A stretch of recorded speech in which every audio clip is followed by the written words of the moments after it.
புதுச்சேரியில் நினைவாற்றல் மூலம் தேசிய தலைவர்கள், காய்கறிகள், வண்ணங்கள், விலங்குகளின் பெயர்களை கூறி 2 வயது குழந்தை சாதனை படைத்துள்ளது.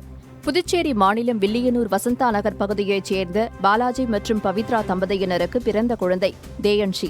2 வயதே ஆன இப்பெண் குழந்தை தனது அதீத நினைவாற்றலால் பல்வேறு வண்ணங்கள் பெயர்களை சொல்லி அசத்தி வருகின்றது. இந்த நிலையில் ஆங்கில எழுத்துக்கள், 10 தேசிய தலைவர்களின் பெயர்கள், 12 காய்கறிகளின் பெயர்கள், 12 விலங்குகளின் பெயர்கள், 19 உடல் உறுப்புகளின் பெயர்களை கூறி அசத்திய அக்குழந்தை இந்தியா புக் ஆஃப் ரெக்கார்ட்ஸ் 2021 பக்கத்தில் இடம்பெற்றுள்ளது.